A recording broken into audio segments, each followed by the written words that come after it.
What is God to you? Either it's everything or nothing, but not anything in between. Hope he comes down one day and says it's pronounced Jod, and then leaves. To love another person is to see the face of God. Victor Hugo. A way to get a lot of Redditors riled up and angry. No clue. That's the great thing about being agnostic. To me, God is the prime mover. The sum of the universe. Beyond comprehension, the sum of mankind's knowledge of God is some infinitesimally small fraction of what there is to know. Not some white-haired old man that televangelists say needs your money. God doesn't need your money. If I take a lamp and shine it toward the wall, a bright spot will appear on the wall. The lamp is our search for truth, for understanding. Too often we assume that the light on the wall is God. But the light is not the goal of the search. It is the result of the search. The more intense the search, the brighter the light on the wall. The brighter the light on the wall, the greater the sense of revelation upon seeing it. Similarly, someone who does not search, who does not bring a lantern with him, sees nothing. What we perceive as God is the byproduct of our search for God. It may simply be an appreciation of the light, pure and unblemished, not understanding that it comes from us. Sometimes we stand in front of the light and assume that we are the center of the universe. God looks astonishingly like we do. Or we turn to look at our shadow and assume that all is darkness.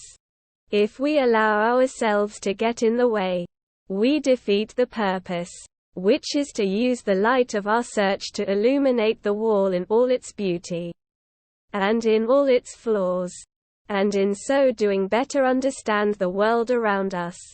Citizen Gakar. Dog spelled backwards. An extension and a representation of humanity.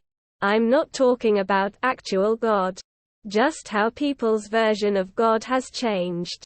The Greeks and Romans' gods represented aspects of nature and humanity. They are all prone to human flaws. They had anger, hubris, arrogance, etc. Their stories are meant to inspire and sometimes warn. The Christian God is a paragon, representing the highest, most perfect, unattainable, someone, something whose word is to be obeyed. To me, it seems to follow Maslow's hierarchy of needs model. Once humans' basic survival needs are met, our spiritual needs changed with it. I need someone way smarter than me to do some research into Taoist gods and Buddhism though. Morgan Freeman. I've never been a person of faith. But I also am open to the possibility of some omnipotent being showing up after we pass. If it does occur, I'm hoping they understand how absurd it would be to ever expect us to not have doubts. I did the best I could and am not a complete piece of shit, so hopefully if there is an afterlife, I'm cut some slack. We are all fractals of the vast source of energy from which we came from. We are all connected in the one, but each of us is our own story and experience of life. We are all droplets in a vast sea of energy mingling, feeling, learning about itself and its surroundings. We are all a piece of God. Anyone who reads this, I am so happy you are here and I wish you the best on your journey. Peace and love. A word that describes a very loosely defined concept. Either too vague to be useful or too defined to be real. The greatest computer programmer of all time. Of all time! Exclamation mark. Exclamation mark. Lol. Just a slob like one of us, just a stranger on the bus trying to make his way home. Something beyond our comprehension. The universe is fucking huge and complex. I simply can't fathom humans to be the most advanced life form around. But if such a being were to exist, It would nt be in a scale in which we can understand. It's like novel characters trying to understand their authors.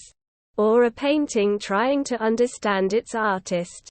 Hey, he's got layers. I can tell ya that. Unique to each individual. I have never understood why someone would take something so deeply personal as their relationship with spirituality and choose to live through someone else's interpretation of it. Of course, we all will look to others for guidance and community as we seek understanding, but the answers are for us to find as individuals for our own sense of peace and purpose. I am personally leaning into a lot of the law of one stuff in this part of my journey. I also believe that our access to divinity is tied to our understanding of our own mind, particularly the subconscious and collective subconscious. We are the creators of our experience on this planet. And as we come to understand that, we come closer to higher levels of consciousness. A concept useful for controlling large swaths or people. A coping mechanism for people. The closest I ever found was actually from Futurama. Just a big old ball of energy somewhere in the universe that maybe occasionally has influence over our lives, but ultimately can't control the chaos of humanity. Futurama God episode. https u2.be/l7e05pclkm